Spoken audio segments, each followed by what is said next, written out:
And this is the hot water heater replacement job. We're taking out a tank and going to put in a much more powerful tankless model. So the first thing we'll do is go back and show where the old one is.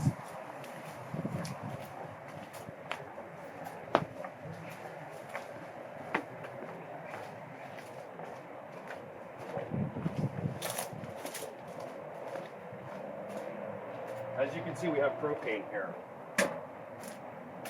The line, propane, comes here on a smaller, this looks like 1/2 inch, so that's going to have to be upgraded probably. You can see the union here, it splits. This is for the hot water heater and the dryer. This goes off to the kitchen for the Wolf range. Okay, so this line here goes from copper into what looks like galvanized, and there's a valve here, and this is old and needs to be replaced. This line is so rusted, as you can see that the shield, this is almost about to break, may have a leak already. Do you see that rupture? So this has to go as soon as possible. This goes under the ground.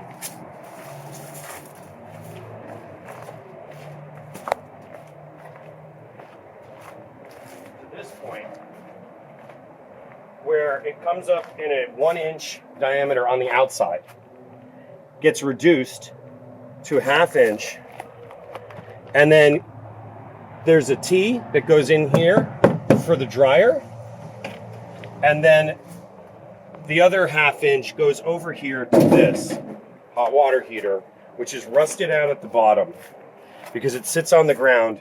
We're across the street from the beach, and this is 7 years old and is rusted out. Even if it did work, we don't want it anymore. Okay, so this is the hot water heater. Now, let's go back. So we want to replace, first of all, we want to bring the new hot water heater inside, but we also need to replace this 1-inch line, and we're going to show you we want it to go this way.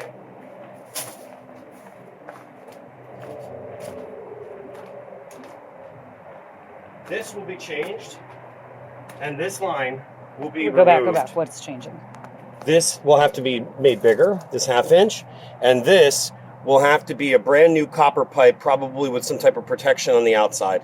It will go under here, and then up this wall, right where this line is, where there used to be a telephone line, go straight up here, and then drilled into the roof, not up and over the top, but drilled in at the top, right where that chipping parapet is. Wall. Yeah, right below the dot. Right below the dot, right below that stripe. There should be a hole drilled through, and the pipe goes through. Okay. Now we're going to go upstairs to show where this comes out on the roof.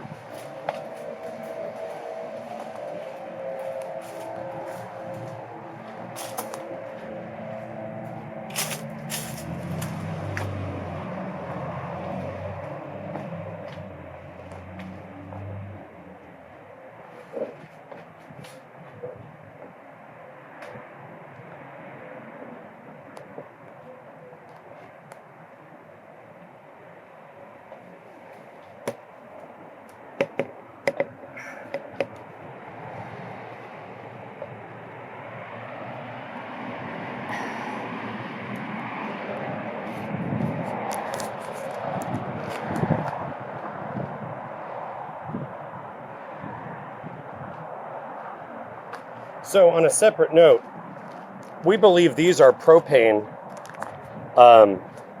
This comes up immediately above the range in the kitchen, and that's the vent for the range.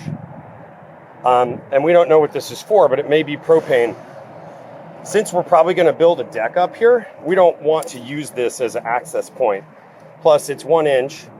On the outside, though. On the outside, and may need to be made bigger. So here you go, Sharon. Let me show you. So let's go and take a look over the edge here. You have the pig right there, and we want the pipe to come right up to here and drilled right in here. Now that might be, we might need to go a little bit higher because you can see, look at the difference in the edge here, right? There's here and there's here. So at some point, this is the back of the home. It doesn't matter if we have to drill through this way. I'm not sure it needs to go up and over or if it should be drilled through. That's up to, we should discuss. But anyway, the pipe when run should run, I'm thinking right along the edge here, Or it could go on the edge of the strip edge. I mean, it can go down the wall. Probably be better if it's down on the base of this, right? But the pipe goes down as low as possible while still being straight because the roof's pitched, right? So over here, 90 degree, 90 degree, keeps going. And now over here, you can look down. It should go through the wall. Or the propane can maybe go through the roof and down. But probably should go through the wall here, down to it'll tee and go feed the dryer, and then it'll tee and go in the home into this room where we're going to actually put the propane powered tankless. So this is where our hot and cold connections are, and this is where our propane's going to go in. So let's go down into that room.